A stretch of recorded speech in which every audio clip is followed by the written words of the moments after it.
Welcome students. आज हम sets की कुछ डेफिनेशन को क्लियर करेंगे और उनकी प्रॉब्लम को सॉल्व करेंगे। सबसे पहला हेडिंग आज का the empty set. The empty set, empty set एक ऐसा सेट है, जैसे सपोज करो कि मैं कोई भी बात अपनी कह रहा हूं। जैसे मैंने कहा कि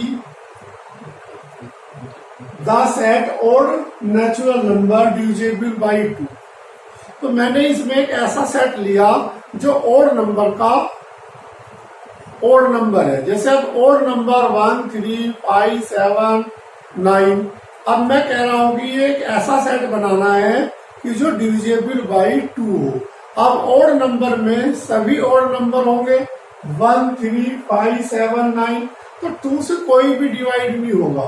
तो ऐसे जब 2 से कोई भी डिवाइड नहीं होगा तो एक ऐसा सेट बनेगा जिसमें कोई भी एलिमेंट नहीं हो। तो ऐसे ही मैं एक सपोज एक एग्जाम्पल लेता हूं कि एक ऐसा स्टूडेंट जो 9th में भी पढ़ता हो और 10th में भी पढ़ता हो। किसी स्कूल में एक ऐसा स्टूडेंट हमें सेलेक्ट करना है जो 9th में भी पढ़ता हो और 10th में भी पढ़ता हो। तो पूरे स्कूल में हमें एक ऐसा स्टूडेंट गिवन नहीं होगा, क्योंकि एक स्टूडेंट एक ही क्लास में पढ़ सकता है। इसलिए जो मैं कह रहा हूं वो रॉन्ग है। जब वो रॉन्ग है तो ऐसे सेट को हम एम्प्टी सेट कहते हैं। अब इसकी डेफिनेशन को क्लियर करते हैं। A set which does not contain any element is called the empty set और नल सेट। यानी एक ऐसा सेट जो जिसमें कोई भी एलिमेंट ना हो तो उसको हम नल सेट या एम्प्टी सेट कहेंगे।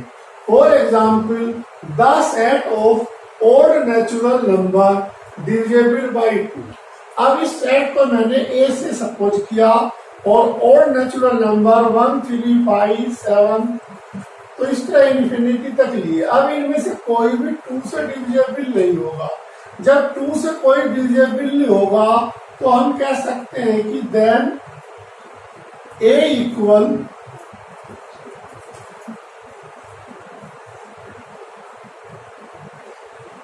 तो इसको एम्प्टी सेट के द्वारा डिनोटेड करते हैं और इसको भी एम्प्टी सेट करते हैं।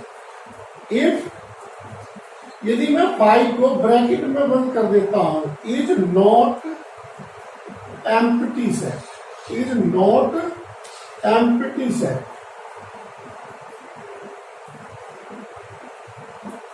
तो इसलिए 5 को हमें कभी भी ब्रैकेट में बंद नहीं करना है। जैसे ही 5 को हम ब्रैकेट में बंद करेंगे तो वो एम्प्टी सेट को डिनोटेड नहीं करेगा। तो कहने का इट मीन्स है the empty set. Every definition को इतना ध्यान से समझिए कि वो क्लियर हो जाए। Some questions empty set examples. A equal एक set A equal x such that x square minus 2 equal 0 and x is rational number. अब हमें ये बताना है कि ये सेट एम्प्टी है या नहीं। तो if x square minus 2 equal 0, तो देन x स्क्वायर इक्वल 2, तो x इक्वल प्लस माइनस √2। तो then set A equal minus √2 and x is rational number. तो अकॉर्डिंग टू क्वेश्चन, अब ये √2 माइनस प्लस √2 रेशनल नंबर को हमारे डिनोटेड नहीं करता है, since plus minus √2 not belonging rational number, rational number. तो जब ये रेशनल नंबर को बिलोंग नहीं कर रहा है तो हम कह सकते हैं the set A is empty set, empty set. तो हमारा ए एम्प्टी सेट को डिफाइन कर रहा है, क्योंकि इसमें जो एलिमेंट है वो हमारी जो रेशनल नंबर है, तो x हमारा रेशनल नंबर को डिनोट नहीं कर रहा है, तो इसलिए सेट हमारा ए एम्प्टी सेट होगा। तो next question number 1, the set of even number, even prime number, even prime number.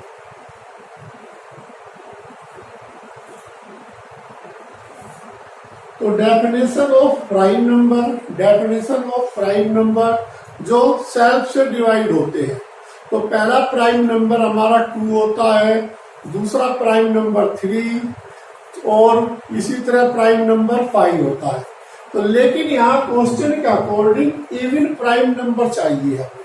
तो हमारा even prime number let A equal only 2 even prime number होगा।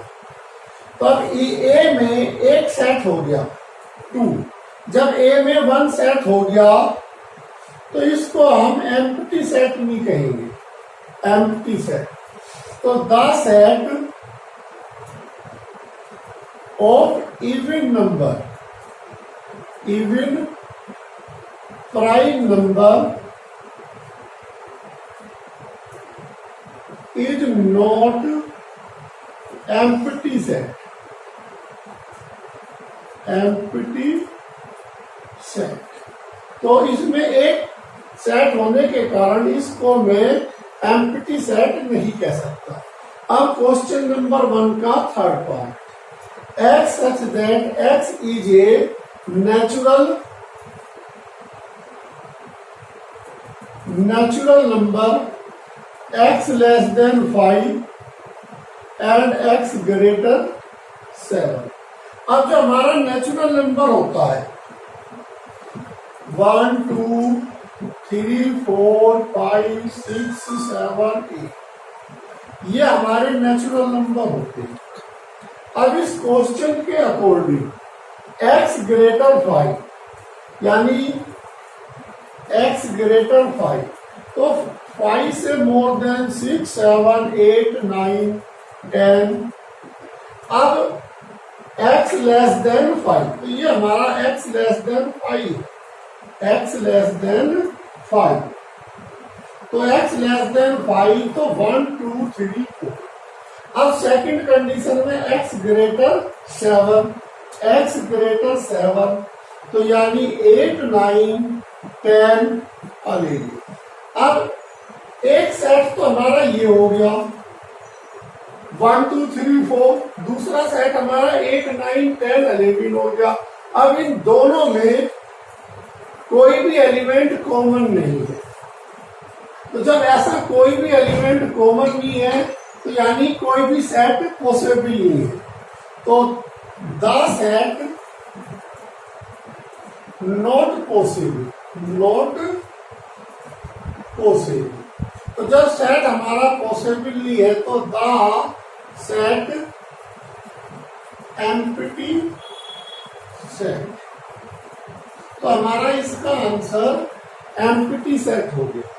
तो एम्प्टी सेट में कोई भी एलिमेंट न हो प्रेजेंट, तो ऐसे सेट को हम एम्प्टी सेट कहते हैं। Next heading, finite and infinite set. Finite set जैसे कि नाम से, जिस सेट में हम एलिमेंट की काउंटिंग कर सकते हैं, जिस सेट में हम एलिमेंट की काउंटिंग कर सकते हैं, तो ऐसे सेट को फाइनाइट कहेंगे। और जिस सेट की काउंटिंग कंप्लीट नहीं कर सकते तो उस सेट को हम इनफाइनाइट सेट कहेंगे। तो डेफिनेशन के according a set which is empty और consist of a definite number of elements is called finite, otherwise the set is called infinite. तो जिसकी काउंटिंग कंप्लीट हो या जिसके नंबर ऑफ एलिमेंट गिवन हो उसको फाइनाइट, और जिसके नंबर ऑफ एलिमेंट काउंटिंग नहीं कर सकते उसको infinite. For example suppose W be the set of the days. अब हमने एक सेट डब्ल्यू सपोज किया डेज का। अब एक वीक में 7 डेज होते हैं, जब 7 डेज होते हैं तो उसकी काउंटिंग कर सकते हैं। तो ऐसा सेट हमारा क्या फाइनाइट सेट होगा, फाइनाइट सेट। अब क्वेश्चन नंबर 2 का second part, the set 1 2 3 to infinity. तो एक ऐसा सेट जो 1 से लेके इंफिनिटी तक है। और जब 1 टू इंफिनिटी है तो ऐसे सेट को हम काउंटिंग नहीं कर सकते। जब काउंटिंग नहीं कर सकते तो ऐसे सेट को हम इनफाइनाइट सेट कहेंगे, इनफाइनाइट सेट कहेंगे। अब क्वेश्चन नंबर 2 का fourth part, the set of positive integer greater than 100। Suppose हमने एक सेट ए सपोज किया इंटीजर्स ग्रेटर देन 100, तो उसमें 101, 102, 103 टू इंफिनिटी। तो एक ऐसा सेट जो 101 से लेकर इंफिनिटी तक हो, तो ऐसे सेट को हम इनफाइनाइट सेट कहेंगे। तो जिसकी काउंटिंग कंप्लीट है फाइनाइट, जिसकी काउंटिंग इनकम्प्लीट है उसको इनफाइनाइट। या हमें क्वेश्चन के अकॉर्डिंग ऐसा लगता है कि हम गिवन कर सकते हैं तो वो फाइनाइट, और गिवन नहीं कर सकते तो infinite. Next heading equal set. इस इक्वल सेट में हम 2 सेट लेंगे। सपोज करो सेट ए 1 से 15 तक है, उसमें काउंटिंग हमारी 1 से 15 तक है। और एक एनी सेट बी, उसमें भी एलिमेंट हमारे 1 to 15 है, लेकिन ऑर्डर में नहीं है। अब दोनों में सेम एलिमेंट है। एक सेट ए में तो ऑर्डर में है, सेट बी में ऑर्डर में नहीं है। दोनों में नंबर ऑफ एलिमेंट 15 है। दोनों के सेम एलिमेंट है, ए का बी में प्रेजेंट है, बी का एलिमेंट ए में प्रेजेंट है।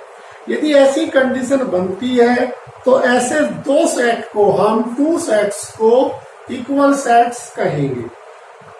जैसे डेफिनेशन के according 2 sets A and B are said to be equal if they have exactly the same elements and we write A equal B। तो कहने एग्जाम्पल के तौर पे question number 4, in the following state A equal B और not. अब जैसे इस set A में 4 एलिमेंट है, A B C D। B में भी 4 एलिमेंट है, लेकिन ए का जो है वो ऑर्डर में है, ऑर्डर में। B not order,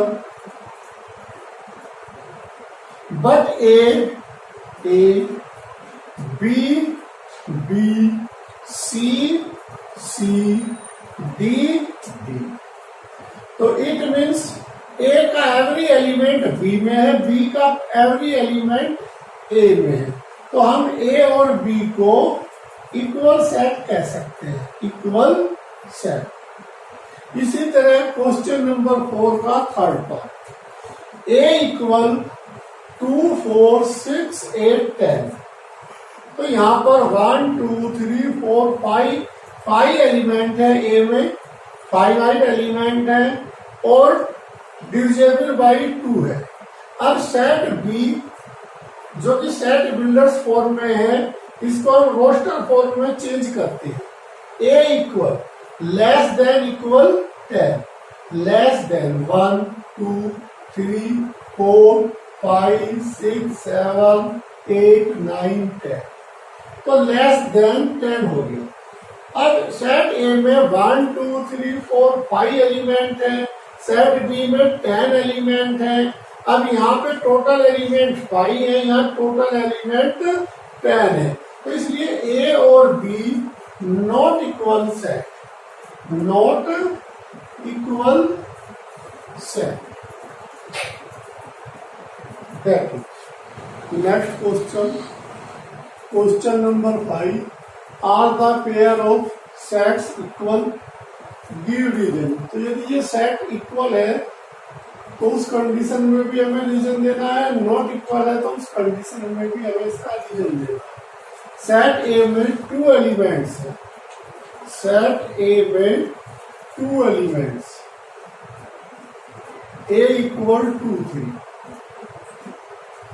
and set B X square plus 5x plus 6 equal 0, तो X square plus 3x plus 2x plus 6 equal 0, तो x common plus 2 common x plus 3 equal x equal -2 -3, तो the set B